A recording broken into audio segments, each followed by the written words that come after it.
Hello everyone. कैसे हैं आप सब लोग? आज हम लोग एक पॉडकास्ट करने वाले हैं रिगार्डिंग एजुकेशन ऑफ स्टूडेंट, है ना? बच्चों के शिक्षा के लिए, बच्चों के शिक्षा के संदर्भ में आज हम लोग बात करने वाले हैं। आज मैं आया हूँ पोठिया, है ना, डूमर पोठिया कटिहार में। सर के स्कूल में। सर हैं मुबारक सर, जो इस स्कूल के संचालक हैं। और सर का स्कूल का नाम है गॉड्स ग्रेस पब्लिक स्कूल। तो अक्सर आज हम लोग जो है अ, इस सिलसिले में आपके साथ पॉडकास्ट करने आए हैं। तो पहले मैं अपने बारे में बता दूं। मेरा नाम सालिक सिफात। अ, मैंने बीटेक मैकेनिकल किया है और अभी फ़िलहाल करियर अड्डा कटिहार जो है कोचिंग इंस्टीट्यूट, उसको मैं चला रहा हूँ। ठीक है? तो आज के पॉडकास्ट में जो है सर, अ, हम लोग बेसिक एजुकेशन के बारे में बच्चों के बात करेंगे, या जो भी एजुकेशन के रिलेटेड बच्चों में, गार्जियन में, या as a director, as a शिक्षक जो रोल होना चाहिए, इन सभी मौजू पे, इन सभी टॉपिक पे हम लोग आज बात करने वाले हैं। ठीक है? तो स्टार्ट करते हैं सर जी पॉडकास्ट। ठीक है? तो मैं आपसे जानना चाहूँगा सर मुबारक सर कि यहाँ के बच्चों का, आप जिस एरिया में स्कूल चला रहे हैं, वहाँ के बच्चों का बेसिक एजुकेशन, फंडामेंटल एजुकेशन, इसके बारे में आप क्या कहना चाहेंगे?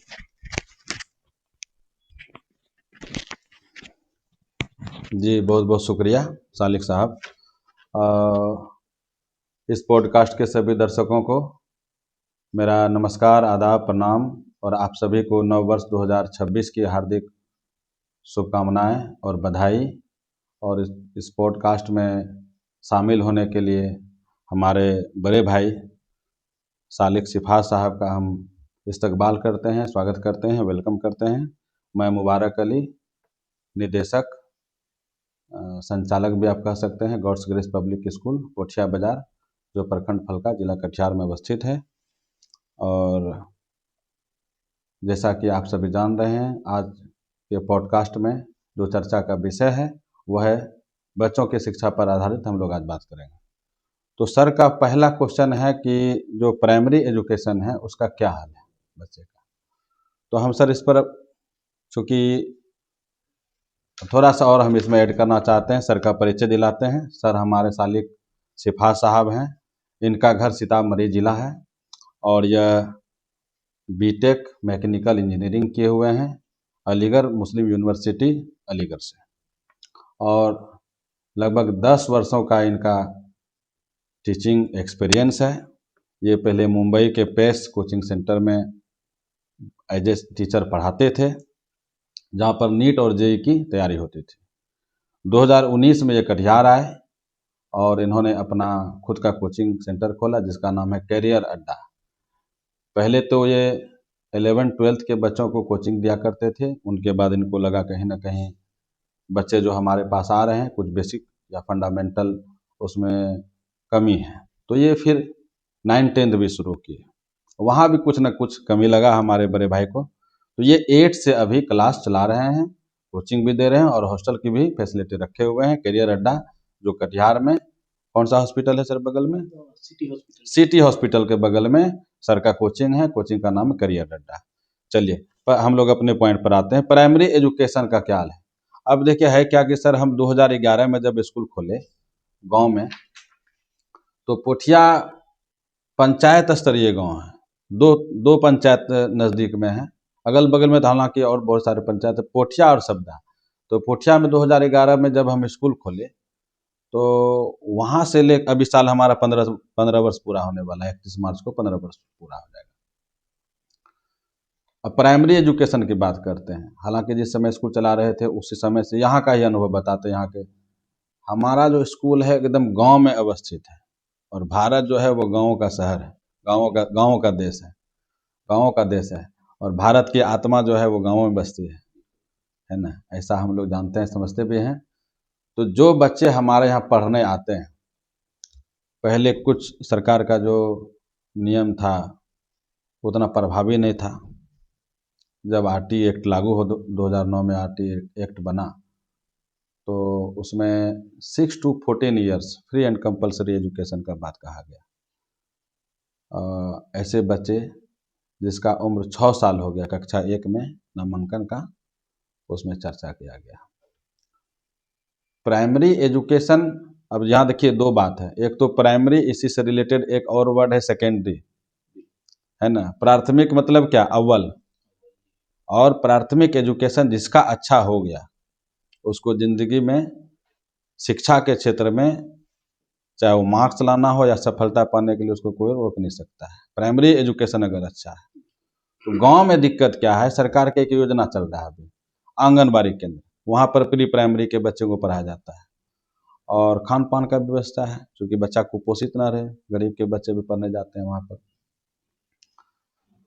तो कम वहाँ प्री प्राइमरी का मतलब क्या, फंडामेंटल चीज़ जो है प्री प्राइमरी का, मेरे ख्याल से वो इंग्लिश में कहा जाए तो अल्फ़ाबेट का भी नॉलेज होना चाहिए।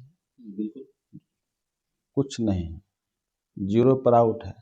जो बच्चे आते हैं वहाँ से फंडामेंटल इंग्लिश का कोई नॉलेज नहीं, अल्फ़ाबेट तक का नॉलेज नहीं है। आप बहुत ज़्यादा कीजिएगा, 4-5 लेटर उसे सुन पा लीजिएगा, कंप्लीट ए से जेड तक वो नहीं सुना पाएगा। दूसरी बात, आप स्वर में आ जाइए, व्यंजन आ जाइए, अच्छे से वो बोल भी नहीं पाता है, लिखना तो दूर की बात है। बच्चे का उम्र कितना हो गया, 5 साल, 1 साल के बाद 1 में चले जाएगा, आरटी एक्ट के अनुसार, मेरे अनुसार नहीं, ये आरटी एक्ट का आता है। अब बताइए, जो बच्चा 1 में जाने के लायक, 6 साल आरटी एक्ट कहता है स्टैंडर्ड 1 में जाना है, सरकारी स्कूल में भी जाएगा, एक क्लास में एडमिशन होगा, बच्चा को एबीसीडी पता नहीं है, स्वर व्यंजन पता नहीं है, वो बच्चा कैसे पढ़ेगा, क्या रीडिंग कर पाएगा। जब उसको अल्फ़ाबेट का नॉलेज नहीं है, चाहे हिंदी हो या इंग्लिश हो, तो कमल भी वो नहीं पढ़ पाएगा, कलम नहीं पढ़ पाएगा, किताब नहीं पढ़ पाएगा, स्कूल नहीं पढ़ पाएगा, विद्यालय नहीं पढ़ पाएगा, तो फिर उसका एजुकेशन कैसे होगा। तो ये एक चैलेंज है। ये चैलेंज प्राइवेट स्कूल वाले के साथ साथ सरकारी विद्यालयों वाले के लिए भी चैलेंज है, उनको भी परेशानी होती है। जो बच्चे उसके यहाँ आते हैं, एडमिशन लेते हैं, तो ये परेशानी है, समय लगता है। हाँ, लेकिन जो बच्चे आ गए हमारे यहाँ, अभिभावक को चाहिए कि 4 साल में ही बच्चे को एडमिशन सरकारी प्राइवेट स्कूल में करा दे, वहाँ से उसका बेहतर पढ़ाई लिखाई का अच्छा संभावना बनता है।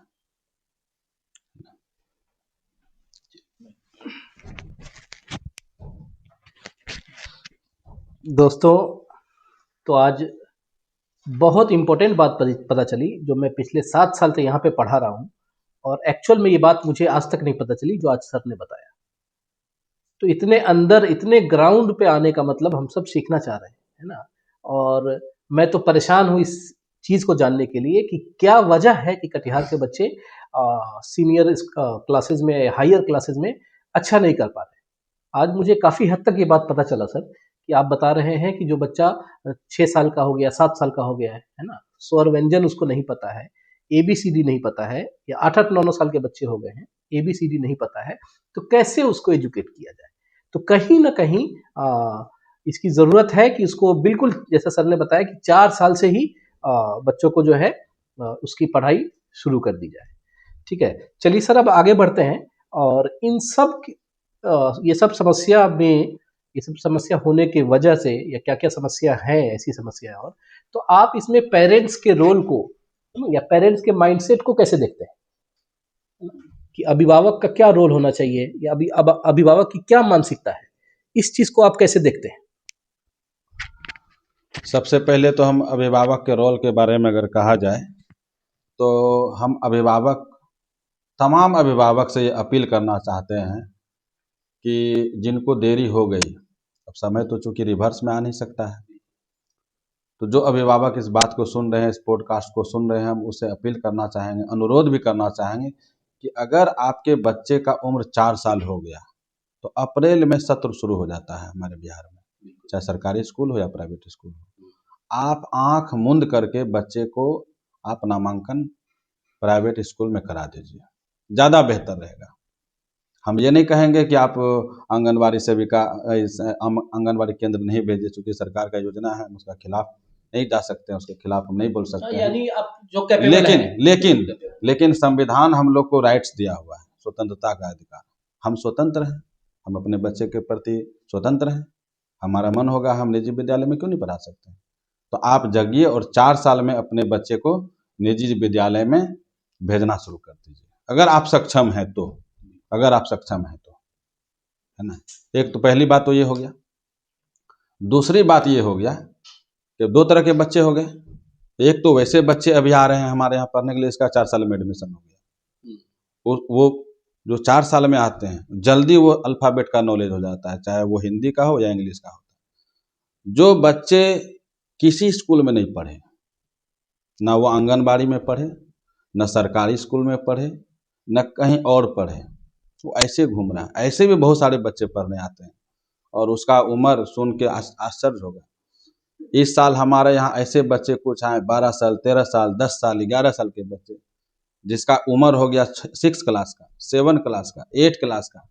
वो बच्चे को मान भी लिया जाए कि स्वर व्यंजन का नॉलेज है, तो उसको मात्रा का ज्ञान नहीं है, वॉवेल का नॉलेज नहीं है। जिसको वॉवेल का नॉलेज नहीं, वर्ड फॉर्मेशन कैसे होगा? जिसको मात्रा का नॉलेज नहीं, वो हिंदी में कैसे पढ़ पाएगा, कैसे लिख पाएगा सही सही? अभी तो व्याकरण बहुत दूर है। ये बहुत बड़ा चैलेंज है। लेकिन हाँ, बहुत बहुत अभिभावक ऐसे भी हैं जो समय पर अपने बच्चे को नामांकन करवाते हैं, बच्चे को अपने घर में पढ़ाते हैं, अपने घर में होम ट्यूशन भी देते हैं, अपने बच्चों को अपने से समय भी देते हैं, वो और उनको लाभ होता है।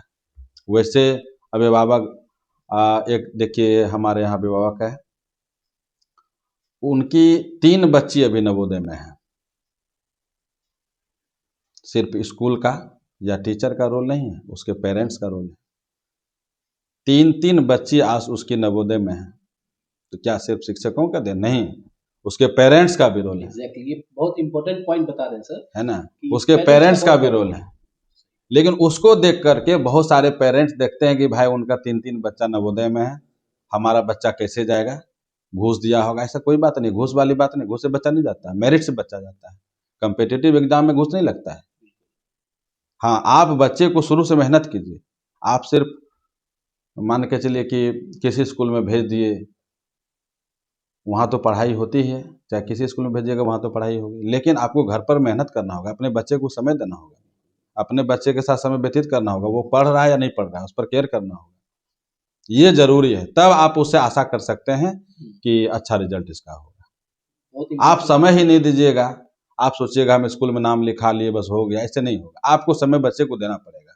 आपको अपना समय कम से कम आधा घंटा समय निकालना पड़ेगा गार्जियन को अपने बच्चे के लिए, ये जरूरी है। तो ये रहा जो है पेरेंट्स के माइंडसेट की बात सर कर रहे थे कि पेरेंट्स जो है क्या सोच रहे हैं या क्या कर रहे हैं। और इसमें सर मैं थोड़ा सा और इलेबोरेट करना चाहूँगा इसको, मतलब और थोड़ा सा मैं इसके बारे में जानना चाहूँगा कि पेरेंट्स का स्कूल वगैरह कैसे डिसाइड करते हैं, है ना। पेरेंट्स जो है आपके पास या किसी प्राइवेट स्कूल में या किसी गवर्नमेंट स्कूल में जब वो चूज कर रहे होते हैं तो क्या सोच के कर रहे होते हैं, इसके बारे में थोड़ा सा विस्तार से मुझे बताएं। अब देखिए, आपका जो क्वेश्चन है वो आज के समय को देखते हुए ये बहुत इम्पोर्टेंट क्वेश्चन आप किए हैं हमसे।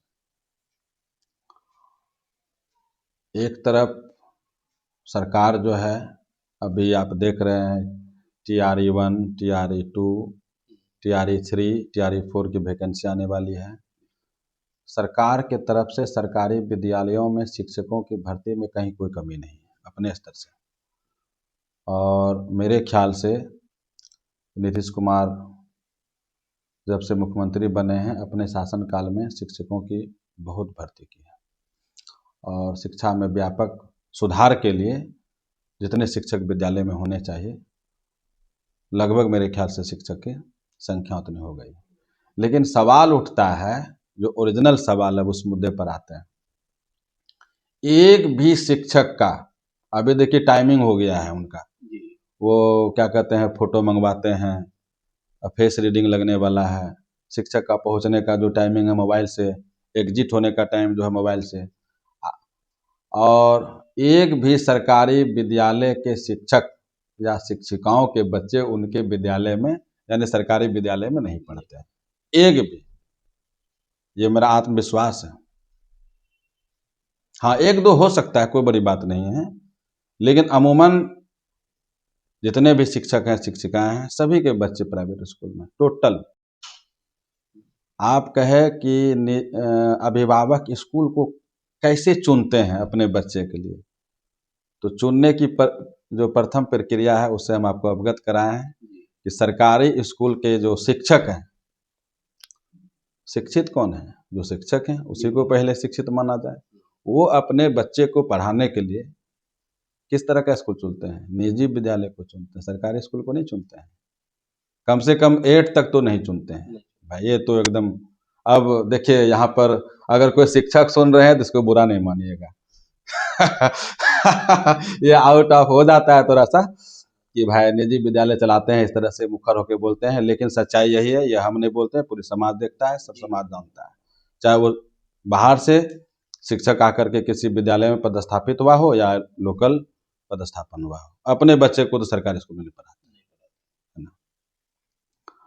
अब एक तो वहां चुनने की बात आ गई, वो चुन लिए निजी विद्यालय। अब जो अभिभावक बचते हैं वो भी चाहते हैं अपने बच्चे को अच्छी, बहुत सारे अभिभावक ऐसे हैं जो आज के डेट में अपने बच्चों को प्राइवेट स्कूल में पढ़ाना चाहते हैं, निजी विद्यालय इसको बोला जाता है।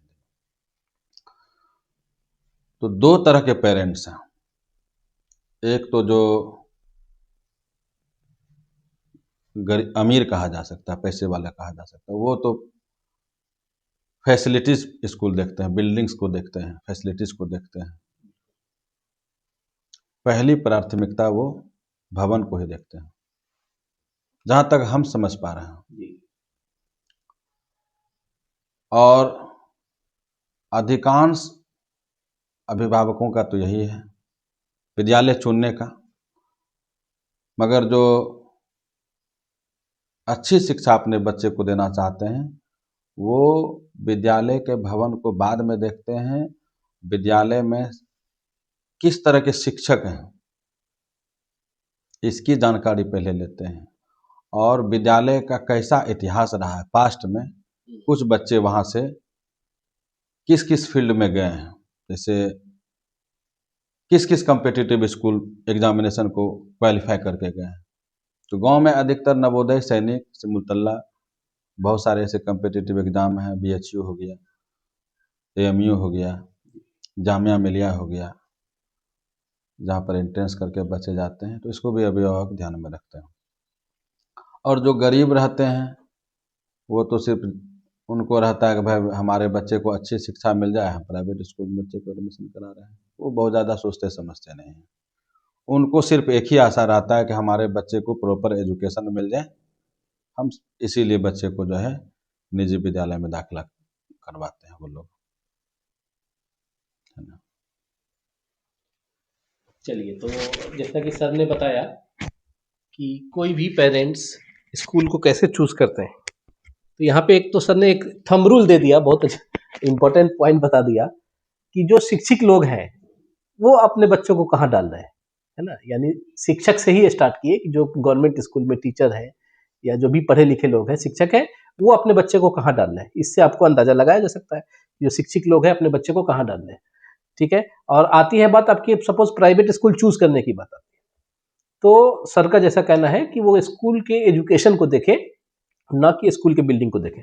चलिए खैर, अब इसी में हम आगे बढ़ते हैं कि इन सब समस्याओं से गुजरने के बाद बच्चे, हम जैसे कोचिंग संस्था में बच्चे आते हैं जो कि हम इस चीज को फील नहीं कर पा रहा। आज मुझे बहुत गर्व महसूस हो रहा है कि मैं ग्राउंड रियलिटी समझने की कोशिश कर रहा हूँ कि दिक्कत परेशानी है कहाँ पे। ठीक है ना। आज मुझे बहुत अपने नॉलेज में जो है गेन ऐसा लग रहा है कि नहीं, मैं समझ पा रहा हूँ, मुझे अच्छा फील हो रहा है कि ये सब वजह होती है जिसकी वजह से बच्चे 9th 10th में जो हमारे पास आते हैं या 11th 12th में आते हैं, तो हम लोग तो उनको सोचते हैं कि अच्छे से अच्छा तैयारी कराएं, लेकिन इन सब समस्याओं से बच्चा गुजर के आता है, इसका बेसिक ही दिक्कत है ना। इसलिए आगे हम लोगों को भी तैयारी कराने में दिक्कतें आती हैं। चलिए सर, अब मैं आगे जो है क्वेश्चन लेता हूँ, आपसे जानना चाहता हूँ कि जैसा आपने बताया कि विद्यालय को सिलेक्ट करने के लिए उस स्कूल का पुराना रिकॉर्ड, है ना, उस स्कूल के बच्चे कहाँ कहाँ सिलेक्ट हुए हैं और उस स्कूल में शिक्षक कैसे हैं, है ना। तो मैं इसी इसी शिक्षक के रिगार्डिंग आपसे कुछ पूछना चाहूँगा कि सर आज के डेट में जो आप लोग एजुकेशन दे रहे हैं या फिर जो भी संस्था एजुकेशन में काम कर रहा है, तो शिक्षक कैसे होने चाहिए, शिक्षक का क्या रोल होना चाहिए, और जो है शिक्षक को आप कैसे सिलेक्ट करते हैं? अब देखिए, अभी जो निजी विद्यालय से संबंधित हम चर्चा करते हैं, जी। क्योंकि पॉडकास्ट भी हमारा लगभग उसी पर आधारित है। बहुत सारे निजी विद्यालय अभी दिखावे में इतने आगे हैं, इतने आगे हैं। और जैसे मॉल वगैरह में दिखावा होता है ना, देखिए आज के डेट में मॉल में कितनी भीड़ रहती है, कैसा सामान रहता है वो आप भी जानते हैं, हम भी जानते हैं, लेने वाले भी जानते हैं।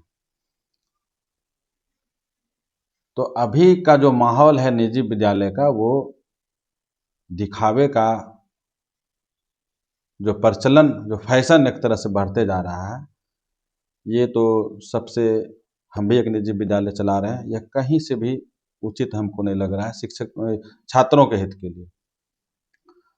दूसरी बात कि विद्यालय में जो सिलेबस हो, अभी सालिक साहब आप हम लोग जो पॉडकास्ट कर रहे हैं जी।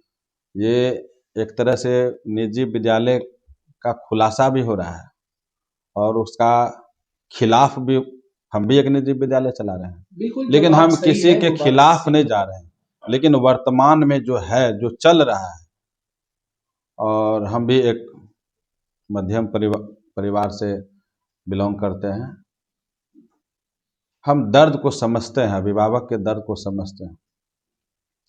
2 महीने के बाद सेशन शुरू होने वाला है अप्रैल में। एक एक निजी विद्यालय के किताब का मूल्य देखिएगा ना, तो आप हैरत में पड़ जाइएगा। 5,000 से स्टार्टिंग होता है, 10,000 तक। जो कभी कभी न्यूज़पेपर में देखते हैं, सोशल मीडिया पर देखते हैं कि प्राइवेट स्कूल लूट का अड्डा बना हुआ, वो कहीं ना कहीं हकीकत 75% हकीकत, 25% तो नहीं, लेकिन 12 ना हकीकत वो है, लूट का अड्डा बना हुआ है। अब हमारे यहाँ का बात करते हैं हम, चूंकि पॉडकास्ट दे रहे हैं, लोगों को मन में इच्छा होती होगी, ये तो बोल दिए, अपने बारे में नहीं बताए। हमारे यहाँ 6, 7, 8 तक हमारे यहाँ पढ़ाई होती है। 6, 7, 8 में कंप्लीट एनसीईआरटी है, कंप्लीट। 1-2 किताब प्राइवेट है, जैसे मैथ हम RD शर्मा का चलाते हैं साइड से, एनसीईआरटी की भी मैथ हम पढ़ाते हैं। और RD शर्मा की मैथ जो है, हमारे जैसे कि हम पढ़ते हैं फलका प्रखंड में, बगल में कोरहा है, बगल में बरारी है, बगल में समेली है, बगल में कुर्सेला, 5 प्रखंड में। तो हम तो चूँकि पहले बताएं, प्राइवेट स्कूल एसोसिएशन के जो हैं हम संयोजक भी हैं, हम बखूबी जानते हैं किस विद्यालय में क्या चल रहा है। तो RD शर्मा की मैथ आपको शायद किसी के विद्यालय में मिले, है ना। और एनसीईआरटी की किताब शायद किसी स्कूल में आपको 6, 7, 8 में मिल रहा है। और हमारा तो कमिटमेंट लास्ट ईयर ही था 1 से, लेकिन इस बार हम 90%, 95% ये एश्योर करेंगे आपको कि हो ना हो स्टैंडर्ड 1 से ही एनसीईआरटी की किताब हम लगाएंगे। और हमारे यहाँ जो एनसीईआरटी की किताब के अलावा जो किताब लगाते हैं, वो एस चांद की किताब लगाते हैं। मिनिमम कॉस्ट में हम किताब देते हैं। हमको तो लगता है कि पूरे जिला में जितना कम पैसे में किताब हमारे यहाँ होता है। और एक चीज़ बताते हैं कि जैसे कि हम एडमिशन चार्ज नहीं लेते हैं। कितना स्कूल है कटिहार जिला में जो एडमिशन चार्ज नहीं लेता है? आप पॉडकास्ट जब पॉडकास्ट कीजिएगा तो लोगों से खुलासा करवाइएगा, जैसे हमसे हम बोल रहे हैं ना, वैसे लोगों से बुलवाइएगा और ये सही जानकारी उनको बोलिएगा देने के लिए। मैं मुबारक के लिए घोषणा करता हूँ कि मैं पिछले कई वर्षों से नामांकन शुल्क नहीं ले रहा हूँ। जब नामांकन शुल्क ही नहीं ले रहा हूँ तो फिर ये एडमिशन कैसे लूंगा? आप देखिएगा अगल बगल में बिल्डिंग पर बिल्डिंग बन रहा है, हमारे बाद स्कूल खुला है, इसलिए उसका एडमिशन चार्ज है, री एडमिशन चार्ज है, एनुअल फी है, प्रोग्राम का चार्ज है, इलेक्ट्रिसिटी का चार्ज है, कंप्यूटर का चार्ज है, चार्ज का लिस्ट बना हुआ है। और पेरेंट्स वहां जा रहे हैं लुटाने के लिए। बच्चे को क्या मिल रहा है? कुछ नहीं मिल रहा है। पेरेंट्स बतावे, जहाँ 8,000 रुपया महीना खर्चा कर रहे हैं वो RD शर्मा पढ़ा रहे हैं, एनसीईआरटी पढ़ा रहे हैं। हम जैसे छोटे छोटे स्कूल वाले मेंटेन करते हैं सिलेबस को, और हमारे यहाँ जो बच्चे पढ़ते हैं वो गुदरी के लाल बनते हैं, उसमें क्वालिटी होता है। और ये देखिए, हम आपको एक हैरान करने वाली बात बताते हैं। हमारे बगल में 2 एफिलेटेड स्कूल हैं आसपास में। 2 साल पहले हमारे यहाँ की एक बच्ची गई थी एक एफिलेटेड स्कूल में, सुतारा में है मिशन। हमारे यहाँ सेट करके, और वो नॉन स्कूलिंग की घर में बैठ के पढ़ी, स्कूल टॉप कर गई, शायद 96 या 97% लाई हमारे यहाँ की बच्ची। यहाँ पर देख लीजिए बोर्ड लगा हुआ है, हमारे यहाँ से कितने बच्चे नवोदय में गए हैं, कितने बच्चे AMU में गए हैं, कितने बच्चे जामिया में गए हैं। तो इस तरह का फैसिलिटी हम लोग दे रहे हैं, लेकिन यही है सच्चाई, यही है जो हम बोले, सच्चाई यही है, सच्चाई यही है। तो ये जो है बस अल्टीमेट जो बात कहना है सर का, मुझे जो समझ में आ रहा है कि शिक्षक को देखकर, है ना, उस स्कूल में क्या चल रहा है उसके पुराने रिकॉर्ड्स को देखकर तब बच्चों को जो है उस स्कूल में आप सिलेक्ट करें। और जैसा सर ने बताया, ये तो मैं बड़ा ताज्जुब हो गया इनकी बात सुनकर कि कोई एडमिशन फीस नहीं लेते हैं, है ना, न एडमिशन और चार्ज है, न री ना एडमिशन कोई री चार्ज है, एडमिशन चार्ज है, ना न कोई extra electricity miscellaneous charge charge है, है। न तो कंप्यूटर का है, न प्रोग्राम का है, किसी प्रकार का कोई चार्ज नहीं, ओनली स्कूल फी, सिर्फ विद्यालय शुल्क, ये तो बहुत बड़ी इसके बात है। अलावा कुछ नहीं। तो दोस्तों, जैसा कि ये आप जानते ही हैं कि किसी भी प्राइवेट स्कूल के लिए इस तरीके से कर पाना बहुत मुश्किल काम है। तो मैं इसके लिए सर को बहुत बहुत सैल्यूट करता हूँ। ठीक है ना। चलिए, मैं अब आगे नए चीज़ों के डिस्कस करने के लिए सर मैं से थोड़ा आगे सा बढ़ूँ। शिक्षक के बारे में बोल हाँ, देते हैं शिक्षक के हमारे। बारे में सर हाँ, बता दीजिए। शिक्षक के बारे में बोल देते हैं। शिक्षक कैसे चूज करें? शिक्षक हमारे यहाँ जो भी हैं जी। सब पुराने शिक्षक हैं। 2011 में जब से स्कूल खोले हैं, जो मेल टीचर हैं वो तो कंटिन्यूसली हमारे यहाँ बने हुए हैं। कुछ शिक्षक ऐसे भी थे जिनका BPSC के थ्रू सरकारी शिक्षक बनने का उनको मौका मिल गया, तो वो हमारे विद्यालय को छोड़ के चले गए, लेकिन वो भी शिक्षक ही बने। और बाद बाकी जो भी शिक्षक हैं सबसे पुराने शिक्षक हैं। तो शिक्षक हम लोग जो सेलेक्ट करते हैं उसमें ये देखते हैं कि ये सबसे पहले इसका एजुकेशन कहाँ तक है, मिनिमम तो इंटर पास होना चाहिए। और अभी के दौर में जैसे कि गवर्नमेंट का नियम आ गया कि वो ट्रेंड होना ज़रूरी है, तो दूसरा उसका ट्रेनिंग भी देखते हैं, तीसरा अनुभव देखते हैं, और सबसे बड़ा बात हम लोग टीचर से डेमोस्ट्रेशन क्लास लेते हैं। और अब देखिए इस जगह एक और खुलासा कर रहे हैं हम टीचर के बारे में, शायद आपको नहीं सुनने के लिए मिला नहीं, नहीं, हो, बिल्कुल सुनने को नहीं मिला। है। बिल्कुल सुनाइए सर। और शिक्षकों के बारे में खुलासा करते जी। हैं, निजी विद्यालय के शिक्षकों के बारे में। शायद मेरा विश्वास है कि आप ये खुलासा नहीं सुने होइएगा हमसे पहले, बिल्कुल, मैं बहुत सुनने का है ना। इंटरेस्ट और रखता हूँ। अब आप इच्छुक हो रहे होइएगा अंदर से कि ऐसी कौन सी बात है जो हम नहीं सुने हैं। जितने भी स्कूल में हैं शिक्षक अभी, उनको आप देखिएगा बिना किताब का वो नहीं पढ़ा पाएगा। जब तक वो हाथ में किताब नहीं लेगा वो किताब एक चैप्टर नहीं डील कर पाएगा। चलिए, बात सुनने को एक चैप्टर हम दावा करते हैं, आप जाइए और किसी स्कूल में चले जाइए, वहाँ शिक्षकों को मैथ ले लीजिए, अब बोल दीजिए उसको जो है कि नंबर सिस्टम पढ़ाना है, रेशनल नंबर पढ़ाना है, ज्योमेट्री पढ़ाना है, एक चैप्टर दे दीजिए, कहिए बिना किताब का पढ़ा दे। बेसिक कॉन्सेप्ट उसको पता नहीं तो स्टूडेंट को क्या देगा वो। तो शिक्षक जो हम लोग रखते हैं तो पहले टेस्ट लेते हैं, एक चैप्टर, जैसे चावल बनता है ना, तो एक चावल को देख करके अंदाज लग जाता है कि चावल पक गया। तो हम लोग किसी शिक्षक को रखते हैं तो उस शिक्षक से बात करते हैं, किसी एक चैप्टर से पूछते हैं, अगर वो बेसिक डील कर दिया हम लोग को पेपर के, तो समझ में आ जाता है कि नेक्स्ट टीचर में। तो हम लोग शिक्षक ऐसा रखते हैं जो किताब देख के नहीं कम पढ़ावे, बल्कि कॉन्सेप्ट क्लियर करे।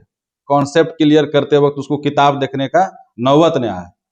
कहने का मतलब वो नॉलेजेबल हो, जो सब्जेक्ट पढ़ाने के लिए आया रहा है, जो सब्जेक्ट का टीचर है वो नॉलेजेबल हो सब्जेक्ट का, उस सब्जेक्ट के प्रति उसकी जो है समझ, अच्छी समझ हो, तभी तो वो बच्चे को दे पाएगा, है ना। नहीं तो रटाने वाला शिक्षक हमको नहीं चाहिए कि दे दिया याद करते रहो, ऐसा शिक्षक हम पसंद नहीं करते। ट्रेन करते हैं बच्चों को, है ना। हाँ, बच्चे को ट्रेन ये नहीं कि करते भाई हैं। बस याद कर लिया, रट हाँ। लिया। आप बच्चों को टीचर के माध्यम से हाँ, ट्रेन करने की तो कोशिश शिक्षकों को भी हमारा गाइडलाइन से आप याद कम करवाइए बच्चों को, उसको समझ, उसमें समझ पैदा कीजिए, यानी अंडरस्टैंडिंग कैपेसिटी उसका डेवलप करना है, ये इम्पोर्टेंट है।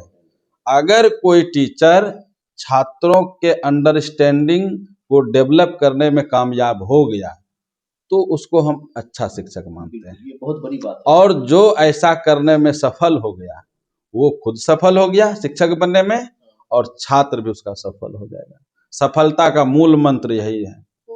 अगर शिक्षक छात्रों को उस विषय के टॉपिक को समझने के लिए समझ पैदा करने में अगर वो मान के चलिए कि अपने आप को सक्षम कर लिया कि हम बच्चे को सक्षम बना दिए कि बच्चा जो टॉपिक पढ़ा उसको समझ लिया।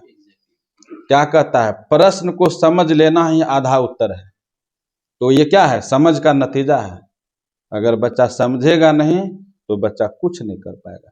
तब क्या करेगा, सिर्फ रट पाएगा, जिससे कुछ नहीं होगा, है ना। चलिए सर, आप तो घूम फिर के उसी मुद्दे पे आ गए। जो मैं सबसे बड़ा चैलेंज मैं जो फेस करता हूँ सर, जब बच्चों को हायर क्लास में 11th-12th में जो पढ़ाते हैं बच्चों को, तो मुझे जो समस्या समझ में आती है वो आज आपने बता दिया, है ना।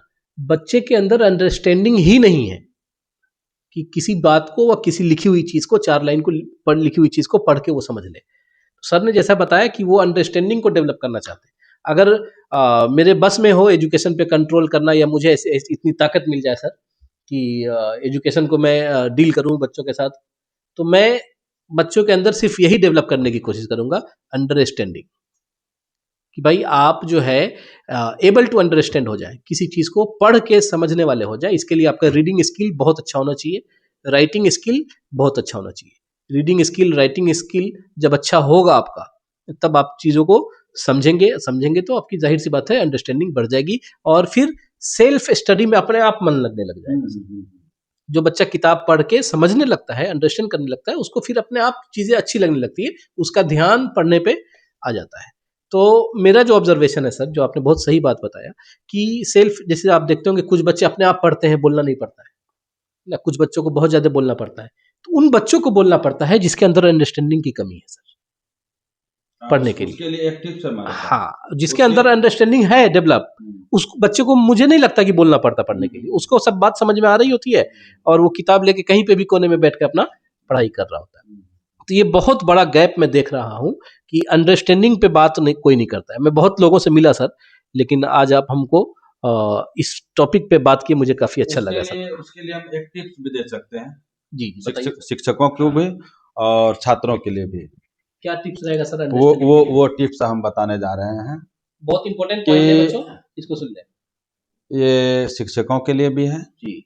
और बच्चों के लिए भी, छात्रों के लिए है। जैसे कि हम लोग रिवाइज जो करवाते हैं उसी से रिलेटेड ये है। हम पहले शिक्षकों से कहना चाहते हैं कि आप 5 चीज मत पढ़ाइए, एक ही चीज को 5 बार पढ़ाइए, तो उसका कॉन्सेप्ट क्लियर होगा। और हम छात्रों से भी यही कहेंगे कि आप 5 हिसाब मत बनाइए, देख देख करके 5 हिसाब बना लेने से बेहतर है कि आप एक हिसाब को ही 5 बार बना लीजिए, ताकि उसका कॉन्सेप्ट क्लियर हो जाए। अगर उसका कॉन्सेप्ट क्लियर एक बार हो गया तो लाइफ टाइम के लिए हो जाता है। फिर आप 5 की जगह 50 कर सकते हैं। 50 क्या 5 लाख बार कर सकते हैं। माने कि हजारों करोड़ों के सामने अगर खड़ा कर दिया जाए तो आपका आत्मविश्वास कमी नहीं होगा, आत्मविश्वास में कमी नहीं आएगी। आप वहां पर भी माइक लेके डील कर सकते हैं। तो 5 चीजों को नहीं करना है, एक ही चीज को 5 बार करना है। आप अगर किताब पढ़ते हैं तो एक पेज को 5 बार पढ़िए। कोई जरूरी नहीं कि हम 5 पन्ना पढ़ लिए। क्या जरूरत है 5 पन्ना पढ़ने का? 5 पन्ना पढ़ लिए, पता चला एक पन्ना भी आपको समझ में नहीं आया, तो एक ही पेज को 5 बार पढ़िए ना, निश्चित रूप से आपको समझ में आएगा। इसको नोट डाउन कर ले, ये बहुत इंपॉर्टेंट पॉइंट है कि अंडरस्टैंडिंग को कैसे बढ़ाना है। सर के कहने का मतलब है कि रिवाइज करें, बार बार एक लिमिटेड चीजों को बार बार प्रैक्टिस करें। हाँ, ये करते रहने से उसका अंडरस्टैंडिंग जो कैपेसिटी है ये डेवलप होगा, और धीरे धीरे डेवलप होगा। एकाएक दिन नहीं हो जाएगा, ऐसा नहीं कि एक सप्ताह में हो जाएगा, एक दिन में हो जाएगा। ये उसको अपने आदत में शामिल करना होगा। जब ये रूटीन में शामिल, ये डिसिप्लिन के अंदर आता है। अगर अपने अनुशासन में इस चीज़ों को शामिल कर लेगा, चाहे वो शिक्षक हो और खास करके स्टूडेंट, अगर इन चीज़ों को शामिल करने अपने हैबिट में, अपने डिसिप्लिन में, कि भाई एक चीज़ को हमको 5 बार पढ़ना है, 5 बार पढ़ लिए तो ऐसा नहीं कि छोड़ देना है। एक सप्ताह के बाद फिर एक बार पढ़ लेंगे, 15 दिन बाद एक बार फिर पढ़ लेंगे, क्या दिक्कत है? एक महीना के बाद फिर देख लेंगे। जब रिपीटिशन करेंगे सर, तो अगले 15 दिन के बाद पढ़ रहे तो फिर उतना टाइम भी नहीं लगेगा। जब आपका स्टैंडिंग कैपेसिटी बढ़ जाएगा तो फिर आपको कौन पूछता है, आप दूसरे को समझा दीजिएगा। सबसे यही तो है, सफल होने का मूल मंत्र तो यही है। अब डॉक्टर बनने का मतलब क्या, आपको अंडरस्टैंडिंग पावर आ गया तो ना आप मरीज को देखिएगा और मेडिसिन प्रिस्क्राइब कीजिएगा, याद करके रखिएगा, उस समय भूल जाइएगा तो नहीं ना होगा, कितनी चीजें याद है ना। तो आपको अंडरस्टैंडिंग डेवलप करना होगा। हम छात्रों से यही रिक्वेस्ट करेंगे कि आप अंडरस्टैंडिंग डेवलप करने के लिए मेहनत कीजिए। एक चीज़ों को 5 चीज़ों पर मेहनत करने से बढ़िया है कि आप एक चीज़ों पर 5 बार मेहनत कीजिए और उसको रिवीजन में हमेशा कंटिन्यू, एक सप्ताह में एक बार फिर देख लीजिए, 15 दिन में फिर देख लीजिए, फिर 1 महीना में देख लीजिए, फिर 2 महीना में देख लीजिए, तो आपको दिमाग में हमेशा रहेगा। उसको याद के एंड में एग्जाम होगा, हाँ, याद करने का जरूरत नहीं पड़ेगा, वो आपका इस तरह से अंडरस्टैंडिंग कैपेसिटी इंक्रीज हो जाएगा, श्योर 100% हो जाएगा। ये बहुत इंपॉर्टेंट पॉइंट है। जो बच्चे आगे चल के अच्छा नहीं कर पाते हैं, नीट जेई या कोई भी कॉम्पिटिटिव एग्जाम में अच्छा नहीं कर पाते हैं, तो मैं तो बस एक ही वजह मानता हूँ इस चीज़ को कि उस बच्चे के अंदर अंडरस्टैंडिंग की कमी है। अंडरस्टैंडिंग कैसे बढ़ाना है ये सर ने बता दिया है। चलिए, तो अब मैं सर से कुछ और भी सवाल जानने की कोशिश करूंगा, और भी चीज़ों को जानने की कोशिश करूंगा कि सर ये जो एक विद्यालय चलाते हैं और एक संस्था चलाने वाले निदेशक का, संचालक का समाज के प्रति जो है क्या रोल होना चाहिए, है ना। जो कमियां हैं बच्चों में, जो कमियां हैं हमारे सोच में, बच्चों को एजुकेट करने में कहीं ना कहीं कमी रह जा रही है, तो इसमें एक संस्था का क्या रोल है, इस बारे में आप मुझे थोड़ा ये भी आपका बहुत इम्पोर्टेंट क्वेश्चन है। हालांकि जो सब आप क्वेश्चन किए हैं सभी शिक्षा से संबंधित है, और स्कूल संचालक होने के नाते, हालांकि हम लोग ह्यूमन बीइंग हैं, और अभी एक चर्चा हो रही है हिंदुस्तान में, डज गॉड एग्जिस्ट। देख रहे हैं 2 धुरंधर, जावेद अख्तर साहब और एक मुफ्ती समाइल नदवी साहब, तो इस पर चर्चा कर रहे थे। ऐसा इसलिए हम बोले कि अगर आप इस पृथ्वी पर जन्म लिए हैं तो रोजी रोटी देने वाला ऊपर वाला है। अब भूखे इस दुनिया में कोई नहीं रहा है, सबको कोई ऊपर वाला कोई ना कोई बहाना दिया है, कोई तरीका दिया है जिससे आप जीवन यापन कर लीजिए। आप स्कूल चलाते हैं या कोचिंग चलाते हैं, ये कमाई का जरिया है, खाने पीने का जरिया है, जो भी जरिया है वो अपने तक सीमित है, लेकिन इससे ऊपर उठ करके आपको सोचना पड़ेगा, हम लोगों को सोचना पड़ेगा। जो हम लोग स्कूल चलाते हैं, आप कोचिंग चलाते हैं, या जो भी शैक्षणिक संस्थान चलाते हैं, इन सब चीज़ों से ऊपर उठ करके सोचना होगा कि बहुत ऐसे बच्चे हैं, आज के डेट में बहुत ऐसे बच्चे हैं जिसके पिताजी नहीं हैं, अनाथ बच्चे हैं, उनको देखने वाला कौन है? आपकी जवाबदेही नहीं है, हमारी जवाबदेही नहीं है, किसकी जवाबदेही है?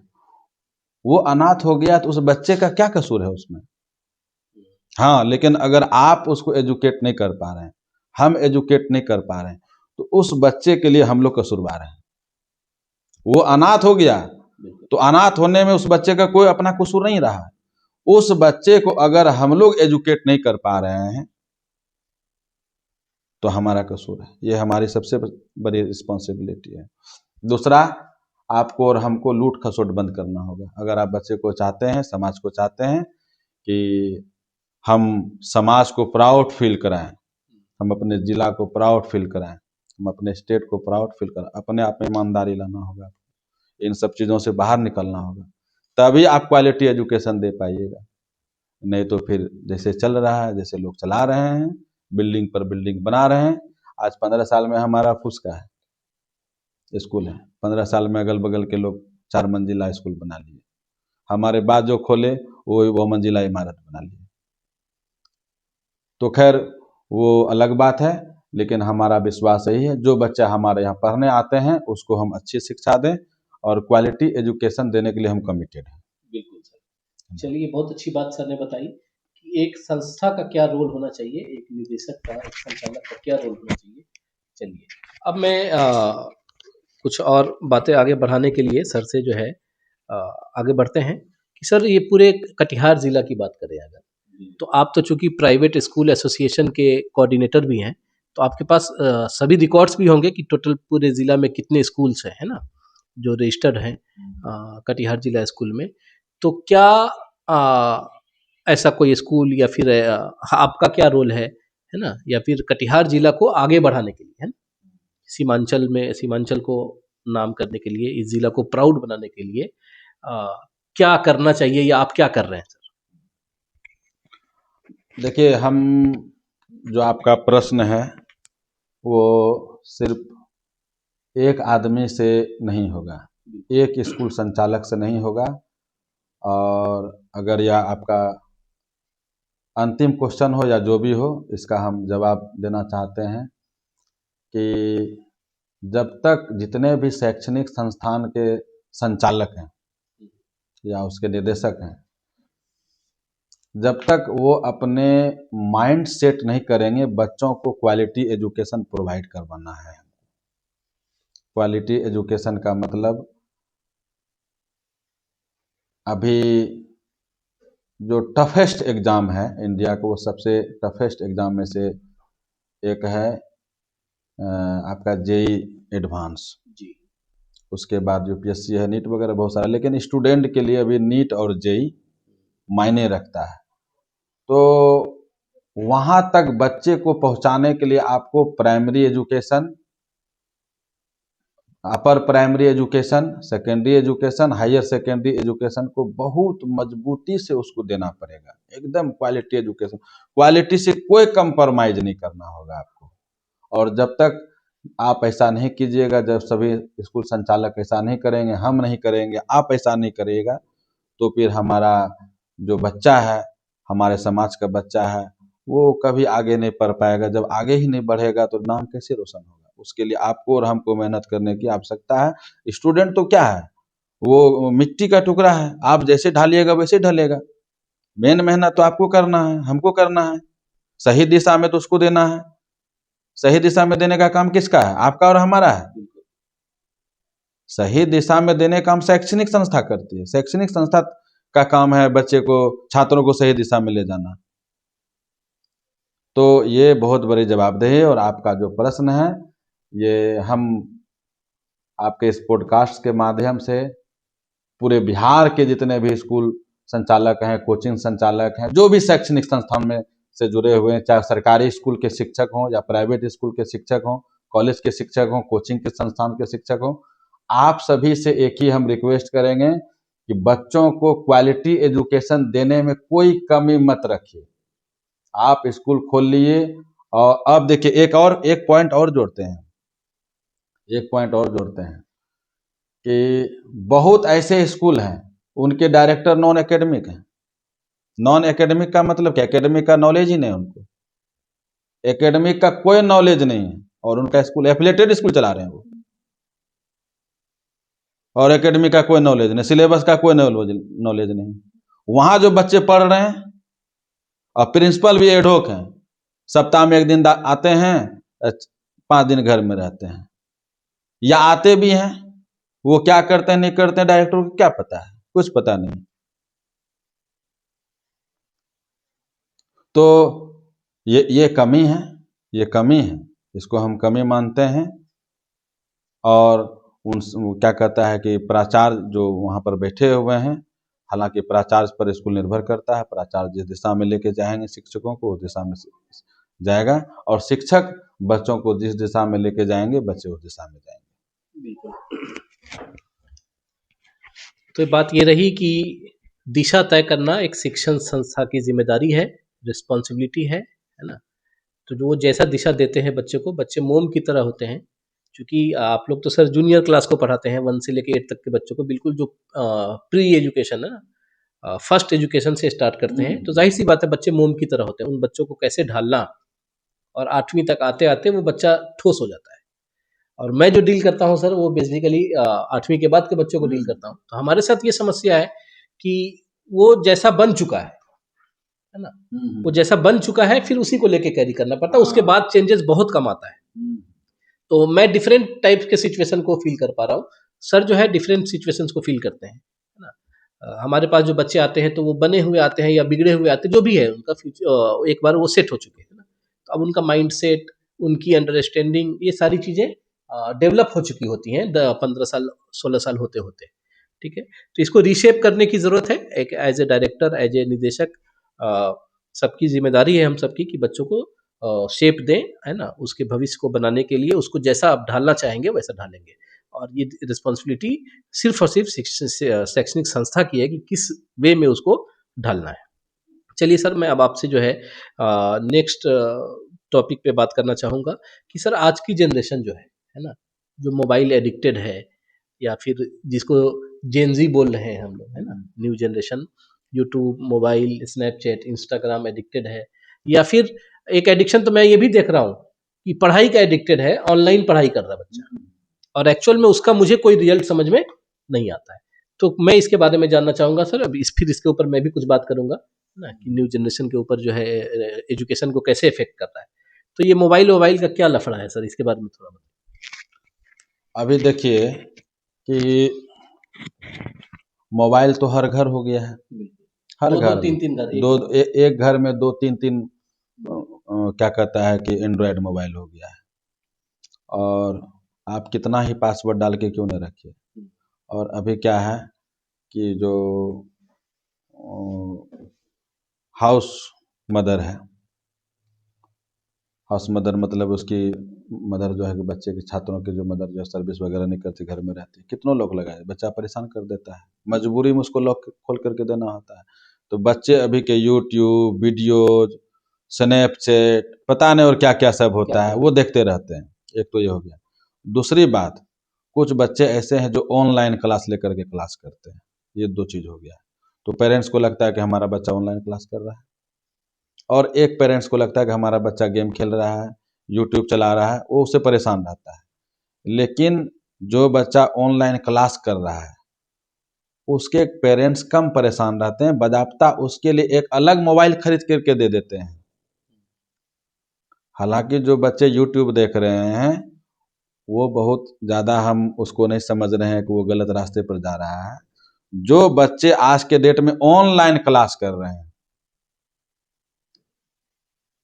सही मायने में देखा जाए तो कुछ बच्चे हैं जो उसका सही उपयोग करते हैं, लेकिन 95% स्टूडेंट उस वो रास्ता सही नहीं है। मेरा मेरा जो नज़रिया है वो रास्ता कहीं से नहीं है। बिल्कुल सर, हमारा भी वही नजरिया है। अब उस क्यों नहीं है उसके बारे में हम बताते हैं आपको।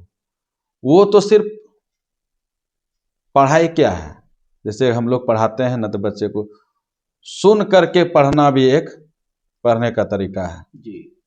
तो सिर्फ एक ही तरीका उसमें आ रहा है, बच्चा सुन रहा है। आपको विश्वास नहीं होगा, 95% बच्चे जो ऑनलाइन क्लास करते हैं सिर्फ कान में हेडफोन लगा लिए हैं, मोबाइल कहीं है, वो सिर्फ सुन रहे हैं, सुनते सुनते सो भी जाते हैं बहुत बच्चे। कुछ बच्चे 4-5% ऐसे बच्चे हैं जो नोटबुक और पेन लेकर के बैठते हैं, वो स्टडी करते हैं, ऐसा नहीं करते हैं, करते हैं चार, लेकिन उसका संख्या बहुत कम है, 5% है। 95% जो बच्चे हैं वो नोटबुक और पेन लेकर नहीं बैठते हैं, किताब लेकर नहीं बैठते हैं। तो बच्चों को मोबाइल आधारित जो अभी एजुकेशन नया ट्रेंड चल गया है अभी, पेरेंट्स को भी लगता है कि हम जो है कि 299 में सिलेबस ले लिए हैं, बच्चे को मोबाइल खरीद करके दे दिए, बच्चा अपना पढ़ रहा है। कुछ नहीं हो रहा है। जब तक बच्चा किताब को नहीं पढ़ेगा, बच्चा जब तक लिखेगा नहीं, जब तक किताब को पढ़ेगा नहीं, कॉपी में लिखेगा नहीं, तो न तो उसका राइटिंग स्किल डेवलप हो पाएगा, न तो उसका जो है कि रीडिंग स्किल डेवलप होगा। राइटिंग और रीडिंग जब तक डेवलप नहीं होगा तो उसका जो स्पीकिंग है वो डेवलप नहीं होगा, वो प्रभावित हो जाएगा। जब तक बच्चा पढ़ेगा नहीं तो जुबान फ्रेश होगा नहीं, जब तक लिखेगा नहीं तो एक्यूरेसी आएगा नहीं।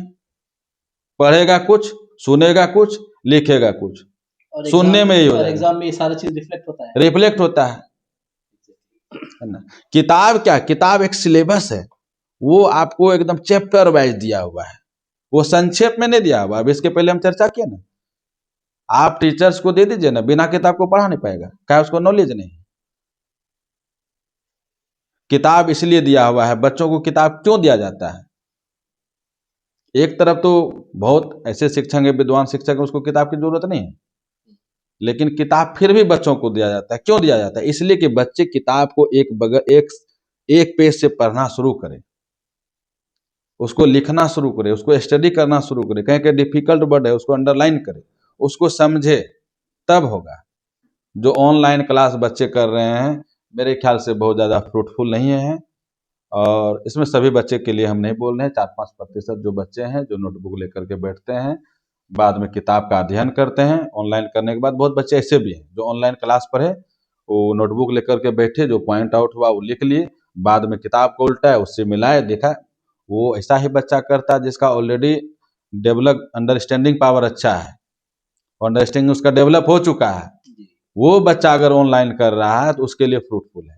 बाद बाकी जिसका अंडरस्टैंडिंग कैपेसिटी है ही नहीं, उसको समझ है ही नहीं, वो बच्चा सुना इधर से निकल गया, वो किताब पढ़ा ही नहीं, वो 5 पेज लिखने के लिए एग्जाम में क्या है उसको तो लिखना नहीं पड़ेगा। बच्चा जो आपका एग्जाम में बैठेगा क्या करना, उसको तो लिखना पड़ेगा। राइटिंग स्किल उसका है ही नहीं, टाइम वहां पर सीमित है सब बच्चे के लिए। जब तक लिखेगा नहीं एक्यूरेसी नहीं आएगा, जब तक पढ़ेगा नहीं, कलम से लिखेगा नहीं, प्रैक्टिस नहीं करेगा, एक्यूरेसी आएगा नहीं। तो फिर एक्यूरेसी कैसे आएगा? सिर्फ सुनने से एक्यूरेसी नहीं आएगा, उसके लिए उसको पढ़ना लिखना जरूरी है। ये कहीं ना कहीं हमको लगता है कि बहुत ज्यादा कारगर नहीं है, मेरे ख्याल से कारगर, हाँ कारगर उसके लिए है जिस बच्चे में अंडरस्टैंडिंग कैपेसिटी डेवलप कर चुका है, उसके लिए कारगर है। लेकिन ऐसा बहुत कम बच्चा है, 5% मेरे ख्याल से बच्चा है ना इस तरह का।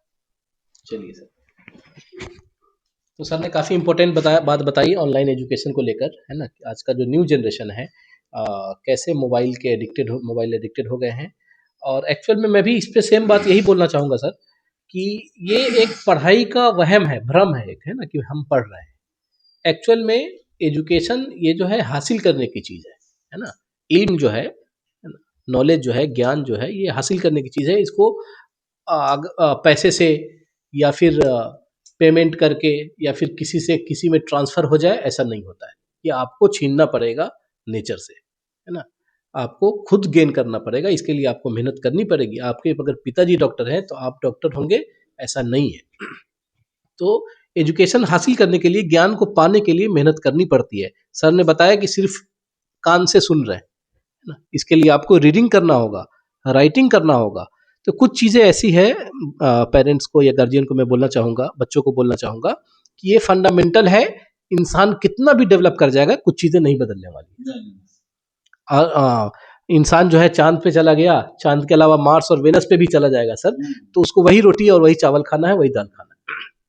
कितना भी इंसान तरक्की कर लेगा तो फूड का कोई रिप्लेसमेंट नहीं। खाना आपको खाना ही पड़ेगा, पानी आपको पीना ही पड़ेगा, 8 घंटे 7 घंटे 6 घंटे आपको नींद लेनी ही पड़ेगी, कितना भी आप डेवलप कर जाए। तो कुछ चीज़ें फंडामेंटल है जिसमें कोई बदलाव नहीं हो सकता है, और वही तरीका है। तो एजुकेशन के लिए ये वाला चीज़ फंडामेंटल है। बाकी और तरीके से आप अगर एजुकेशन हासिल कर ले रहे हो, दैट इज फाइन, लेकिन ये वर्क करेगा ही करेगा। जैसे बोलते हैं ना कि सर हार्ड वर्क है, तो हार्ड वर्क करने वाले को सक्सेस मिलेगा ही मिलेगा। कुछ लोगों को बिना कुछ किए ऊपर वाले की कृपा से मिल जाता है ना, बाई लक। लेकिन ऐसा कोई नहीं है जिसने हार्ड वर्क किया उसको उसका बदला नहीं मिला। ठीक, तो आप अपने आप को अगर ज्ञान नॉलेज हासिल करना चाहते हैं तो रीडिंग स्किल, राइटिंग स्किल, है ना, ये बहुत इंपॉर्टेंट है। इस पे वर्क करना होगा, आज से ही वर्क करना शुरू कर दें। और ऑनलाइन एजुकेशन में क्या है ना कि वन वे टॉक चल रहा है, झोल चल रहा है पूरा का पूरा। एक एक घंटा, 2-2 घंटा लोग बैठ के वीडियो देख रहे हैं, और उससे पूछ लीजिए कि पूरा hydrogen water reaction carbon dioxide सब पढ़ लिया है, लास्ट में पूछिए उससे कि भाई वाटर का फॉर्मूला बताओ, तो नहीं। हालांकि वो 1 घंटा से वही देख रहा है, फिर भी वो फॉर्मूला को नहीं लिख सकता है। हमारे पास सर ऐसे ऐसे क्वेश्चंस बच्चे पूछने आते हैं। ऑनलाइन क्लास ले रहा है करंट इलेक्ट्रिसिटी का, सपोज ये जो मैं मेरे साथ जो होता है, जो बच्चे पूछने आते हैं कि वो सारा सर्किट पढ़ लिया, पैरेलल कॉम्बिनेशन, सीरीज कॉम्बिनेशन, सब कुछ पढ़ लिया, लास्ट में आके पूछ रहा है कि सर करंट क्या होता है। मैं बोला यार ऑनलाइन में तो तुम बहुत हाई लेवल की चीजें पढ़ रहे हो, तो फिर ये करंट और रेजिस्टेंस हमसे पूछ रहे हो आके, बताओ। तो ये सब है, समस्या है। तो टीचर की बात को सुनना चाहिए, समझना चाहिए। चलिए, तो आज के पॉडकास्ट में हम लोग जो है सर के साथ फिर से कुछ नई बात को रखना चाहते हैं। सर अगर आप कुछ बोलना चाहें। हाँ, एक बात हम जो जहन में अभी आया, हम चाहते हैं इसको भी हम क्लियर कर दें। अभी एक आ गया है एआई, हम लोग भूल गए इस पर चर्चा करना शायद। तो चैट जीपीटी है और बहुत तरह का टूल्स है अभी एआई का, ग्रोक है। अब बच्चे घर पर एआई का सहारा लेते हैं क्वेश्चन का आंसर लिखने में। जैसे होमवर्क मिल गया उसको, सपोज कीजिए मैथ में होमवर्क मिल गया, बहुत इम्पोर्टेंट या है एसएसटी में मिल गया, हाँ, फिजिक्स में मिल गया, केमिस्ट्री में मिल गया, जूलॉजी में मिल गया, हिस्ट्री में मिल गया, वो एआई का सहारा लेते हैं और छाप करके चले आते हैं। उससे क्या हो जाएगा? ये तो और खतरनाक है छात्रों के लिए। एआई जो आ गया, अभी आप समझ रहे हैं ना, घर में बच्चा चीटिंग, जैसे हम आप होमवर्क दिए, हाँ, बच्चा के पास मोबाइल है, सोल्यूशन वो सीधा एआई में डाला, सॉल्यूशन लेके चले आया। आप उसको साइड कर दीजिए, उसको एक लाइन बच्चा नहीं पढ़ पाएगा, नहीं बता पाएगा। तो छात्रों को हम अंत में छात्रों से यही अपील करना चाहते हैं, हम उसको सुझाव देना चाहते हैं कि आप एआई के चक्कर में ना पड़ें। अभी किताब को अपना सब कुछ मानते हुए किताब को पढ़ें। जो प्रश्न आपको दिया जा रहा है स्कूल से या शैक्षणिक संस्थान से जहाँ आप पढ़ रहे हैं, जो प्रश्न दिया हुआ है उससे संबंधित उस चैप्टर को देखें, उसको पढ़ें, उसको स्टडी करें, फिर आप उसका आंसर तैयार करें। या अगर नहीं हो तो आप शिक्षक से मदद लें। एआई का कतई उपयोग अभी न करें, ये आपके लिए अच्छा बात नहीं है, ये अच्छा साबित नहीं होगा। आप किताब की मदद लें, किताब पढ़ने का आदत डालें, उससे आपको उस प्रश्न का जो है आंसर लिखने का कोशिश करें। और एग्जैक्टली सर, एआई से कोई बच्चा अगर आंसर लिख कर ला रहा है आपके पास, तो आपको तो या टीचर को तो अभाव हो ही जाता, समझ में आ ही जाता है कि जो बच्चा क्लास में इस तरीके का है, उसके वर्ड्स, उसके लैंग्वेज तो समझ में आ जाता है टीचर को कि जिसने जो आंसर लिखा है ये इसकी लैंग्वेज या इसकी राइटिंग नहीं है। ठीक है, तो ये बेवकूफ या फिर ठगी सिर्फ बच्चे अपने साथ कर रहे हैं ना। चलिए सर, अब इस बात को कंप्लीट करते हुए सर, मैं आपके संस्था के बारे में सर जानना चाहूँगा कि आप लोग जो है किस तरीके से वर्क कर रहे हैं। आपका स्कूल का टाइमिंग क्या है, क्लास का टाइमिंग क्या है, सेल्फ स्टडी कितने बजे होता है और कैसे डिफरेंट है बाकी लोगों से, तो इसको कम से कम टाइम में बताने की कोशिश देखिए, स्कूल तो सबसे पहले बता देते हैं कि बिहार सरकार से रजिस्टर्ड स्कूल है। 8 तक का हम स्कूल चलाते हैं। और इधर पिछले 1-2 सालों में कुछ चीज़ें सरकार के द्वारा अपनाया गया है कि अब डबल नामांकन की जो प्रक्रिया थी, आपके यहाँ भी नामांकन है, सरकारी स्कूल में भी नामांकन है, वो सब लगभग ख़त्म हो रहा है। तो 8 तक की हम कक्षा यहाँ चलाते हैं। और जो बच्चा हमारे यहाँ कहीं पर अगर एडमिशन नहीं हुआ, अगर हमारे यहाँ एडमिशन हुआ है तो उसको टीसी देने की सुविधा है। ऑल ओवर इंडिया कहीं पर उसका एडमिशन, चाहे वो सैनिक में चले जाए, नवोदय में चले जाए, सिमुलतला में चले जाए, है ना, या किसी भी कम्पिटिटिव स्कूल को फेस करके, एग्जामिनेशन को फेस करके क्वालिफाई करने के बाद उसको रजिस्टर्ड टीसी मिल जाएगा उसको। दूसरी बात, जो बच्चे हमारे यहाँ पढ़ रहे हैं, हम लोग जो बच्चे को होमवर्क देते हैं उसको पहले डील करना पड़ता है, हम लोगों को समझा देना पड़ता है। क्योंकि हमारे यहाँ जो भी बच्चे पढ़ते हैं, लगभग 450 बच्चे हैं, तो 300 पेरेंट्स मान के चलिए जी। 30 बच्चे को भी घर में होम ट्यूशन नहीं है। विश्वास कीजिएगा, 30 बच्चे को भी घर में होम ट्यूशन नहीं। लेकिन हम शिक्षकों को बोलते हैं कि हमारे यहाँ जो बच्चे पढ़ रहे हैं, ऐसे बच्चे पढ़ रहे हैं, उसके घर में होम ट्यूशन की सुविधा नहीं है। तो आप जब भी होमवर्क बच्चे को दें तो आप उसको डील कर दीजिए पहले, ये ऐसे बनेगा, ये ऐसे बनेगा, ये ऐसे होगा, ये मतलब उसका डीलिंग अच्छे तरह से कर दीजिए ताकि प्रॉब्लम को बच्चा खुद सॉल्व कर। बच्चे अपने से उसको सॉल्व करके आए। और दूसरी बात, अगर बच्चा सॉल्व करके नहीं आ पा रहा है तो आप ये कतई नहीं समझिए, प्रथम दृष्टिकोण में ये नहीं समझिए कि बच्चा जो कि क्यों नहीं बनाया। पहले दिमाग में उसको ये लाइए कि बच्चा अगर नहीं बनाया तो इसके पीछे का रीजन क्या है, रीजन को समझने का प्रयास कीजिए। कि एक तो मान के लिए उसके हो सकता है खेलने कूदने में रह गया हो, या घर में लाइटिंग वगैरह का व्यवस्था नहीं हो, लेकिन वो सब समस्या बहुत बड़ी समस्या नहीं है। मेन समस्या जो आपको हम फोकस करने के लिए शिक्षकों को बोलते हैं कि आप उसको अंदर ही अंदर समझने का प्रयास कीजिए। यह जो होमवर्क हम दिए, बच्चा बना के नहीं लाया, कहीं ऐसा तो नहीं हुआ कि ये बच्चा इस प्रश्न को समझ नहीं पाया। ये समझ लीजिए। अगर आपको लग गया कि अक्सर तो ऐसा बहुत आप सुने होइएगा, हम लोग भी देखते हैं, होमवर्क नहीं बनाया, बच्चे को बोला है दो स्टिक लगा दिया, उससे कुछ नहीं बोले, आप उसका रीजन नहीं जान पाए। हो सकता है बच्चा प्रश्न को समझ नहीं पाया, आप जो पढ़ाए वो नहीं समझ पाया इसलिए नहीं बनाया। उसके घर में लाइट भी है, वो खेला भी नहीं, प्रयास भी किया, लेकिन फिर भी जो आप होमवर्क दिए वो नहीं बना पाया, इसीलिए नहीं बना पाया कि वो समझा नहीं। तो आपकी कमी है, हमारी कमी, बच्चों की कमी नहीं। आप उसको इस तरह से समझाइए। अब एक छोटा सा एग्जांपल देते हैं मैथ से रिलेटेड। जैसे नंबर सिस्टम में हम लोग काउंटिंग नंबर्स, जिसको हम लोग बोलते हैं नेचुरल नंबर, यहाँ से मैथमेटिक्स का स्टार्टिंग होता है। बिल्कुल। नेचुरल नंबर आ गया, उसमें जीरो को शामिल कर दिए तो होल नंबर आ गया। उसके बाद हाँ, उसके बाद जो है कि इवन नंबर हो गया, जिसको हम लोग सम संख्या बोलते हैं, दूसरे डिविजिबल है अगर दूसरे है ना। उसके बाद ओड नंबर हो गया। उसके बाद मान के चलिए कि इंटीजर्स हो गया, मल्टीपल है, फैक्टर है, बहुत सारा। अब एक और है भाज और अभाज, कंपोजिट नंबर और प्राइम नंबर। कंपोजिट नंबर में तो बच्चा नहीं फंसता है, प्राइम नंबर में बच्चा नहीं फंसता है। कंपोजिट प्राइम अगर क्लियर हो जाए तो वहां तक ठीक है। अब मैथमेटिक्स पर थोड़ा सा चर्चा कर लेते हैं अंत में। अब आता है को प्राइम, सह अभाज। उसका कॉन्सेप्ट है, उसमें लिखा हुआ दन सह सह अभाज, तो बच्चा के दिमाग में आ जाता है कि यह भी अभाज संख्या है। जबकि को प्राइम में अभाज होना जरूरी, संख्याओं का अभाज होना जरूरी नहीं है। जरूरी क्या है कि दोनों का एचसीएफ 1 होना चाहिए, कुछ भी कॉमन ना हो, 1 के अलावा एचसीएफ जो है दोनों का 1 होना चाहिए।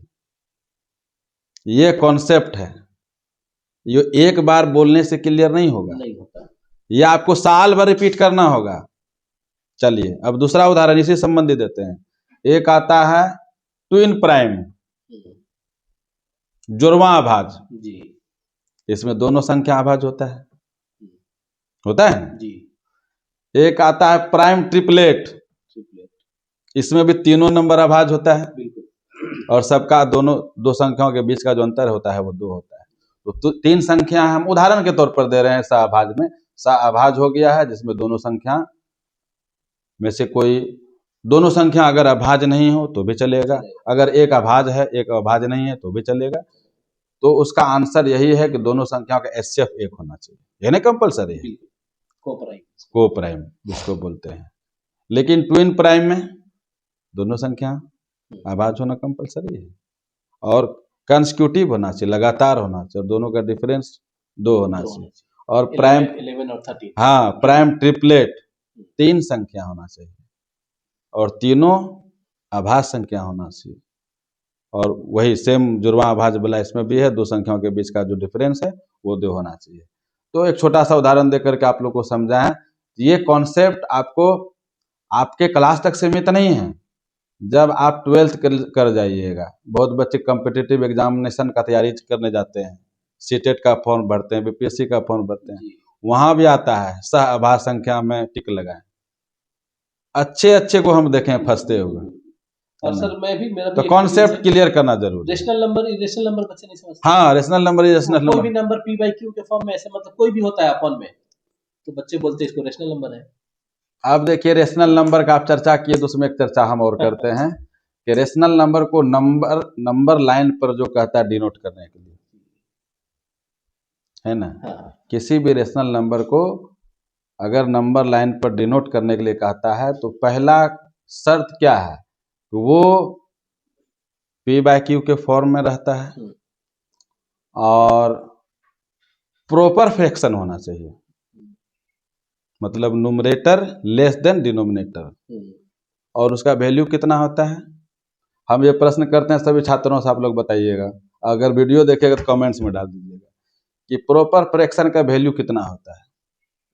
मैक्सिमम स्टूडेंट अगर आपके यहाँ भी चल रहा है तो आप भी जाके पूछिएगा, प्रॉपर फ्रैक्शन का जो वैल्यू होता है वो ऑलवेज लेस देन 1 होता है, 1 से कम होगा, नीचे की संख्या ज्यादा। हाँ, प्रॉपर फ्रैक्शन का वैल्यू कितना होता है, ऑलवेज लेस देन 1। अगर 17/21 है तो इसका भी वैल्यू कितना होगा? Less than 1। तो जब लेस देन 1 हो गया तो उसको नंबर लाइन पर जो हम लोग डिनोट करेंगे तो 1 से पहले ना डिनोट करेंगे, 0 और 1 के बीच में। 0 और 1 के बीच होता है। बच्चा तो क्या कर देता है, जैसे 3/5 है तो वो 3 के पास चले जाता है। क्यों? क्योंकि उसका कॉन्सेप्ट क्लियर नहीं हुआ है। सर बहुत बहुत छोटा एग्जांपल है लेकिन बहुत गहरी बात होता है ना। ये सब छोटी छोटी चीजें हैं जो आप नहीं कर पाते हैं, जो आगे चल के दिक्कत तो होती हम लोग जब क्लास लेते हैं, क्लास जब विजिट करते हैं, जब पता चलता है कि बच्चों का रेशनल नंबर का क्लास चल रहा है, नंबर लाइन चल रहा है, तो जब जाते तो हम यही पूछते हैं बच्चों से कि प्रॉपर फ्रैक्शन का वैल्यू कितना होता है। तो नहीं बता पाता है कि लेस देन 1 होता है। इनफैक्ट अब बच्चों से ये भी पूछेंगे सर 2/√3 हाँ रेशनल यही रेशनल है तो उसको हाँ दिखता है कि ऊपर भी कुछ है नीचे भी कुछ है, हाँ नीचे वाली चीज जीरो नहीं है, जीरो नहीं है, p/q उसको दिखता है कि p/q है, तो 2/√3 को भी वो बच्चा रेशनल बता देता है। रेशनल बता देता है। तो ये सब है, कमी है, थोड़ा सा ग्राउंड से सीखने की जरूरत है हाँ सर। हाँ और आप इस पे बहुत अच्छे से काम कर रहे हैं सर, इतने इंटीरियर इलाके में ये बहुत खुशी की बात है। और ऐसे बच्चे अगर हमारे से यहाँ से अगर ऐसे बच्चे हमारे पास पहुँचते हैं तो बहुत ज्यादा चांसेस है कि उनका नीट जेई बहुत अच्छे से देखिए, आप एक चीज तो हम पहले बीच में खुलासा किए कि बहुत सारे स्कूल के संचालक ऐसे हैं जो नॉन एकेडमिक पर्सन है। किताबों से उसका कोई लेना देना है, उसको कार से लेना देना है, कार पर आना है, कार से जाना है, स्कूल विजिट कर लेना है, अकाउंटेंट से मिलना है, कितना फी आया, बस इतना ही। हम लोग क्या करते हैं, सब्जेक्ट को पढ़ते हैं, सिलेबस को पढ़ते हैं। अगर किसी सब्जेक्ट टीचर से बात करेंगे, अगर हमको नॉलेज नहीं रहेगा तो फिर हम कैसे बात करेंगे? स्कूल में क्या वो अलग बात है। पढ़ते इसलिए भी हैं, अगर कोई टीचर एब्सेंट हो गया तो उस दिन क्लास लेना पड़ता है अपने को। हम एज ए डायरेक्टर, हमको हमारे स्कूल में पूछेगा कि who is the director of this school, कोई बच्चा ने बताएगा, मुबारक सर ही बोलेगा आपको। ये 15 साल में एक स्टूडेंट हमारे स्कूल में, सिर्फ एक ही स्टूडेंट अभी तक में हमको डायरेक्टर सर बोला है। विश्वास कीजिएगा, नहीं तो लगभग टोटल स्टूडेंट हमको मुबारक सर ही बोलते हैं, डायरेक्टर सर कोई नहीं बोलता है। इसलिए कि हम एज ए टीचर सब दिन काम किए हैं और हमको अच्छा भी लगता है। बच्चों को अगर नहीं पढ़ाएंगे, हम बीमार भी रहे हैं, बेड पर भी रहे हैं, तो बच्चों को पढ़ाएं। और जब तक उसको नहीं पढ़ाएंगे तो हमारा दिल नहीं लगता, मन नहीं लगता, दिन अधूरा सा लगता है। बहुत बहुत खुशी की बात है सर, आज का पॉडकास्ट बहुत बहुत बहुत शुक्रिया। आज आप समय निकाल करके कटिहार से 40 किलोमीटर दूर सुदूर गांव में पुठिया में हमारे विद्यालय गॉड्स ग्रेस पब्लिक स्कूल में आए और शिक्षा पर चर्चा करने के लिए आए।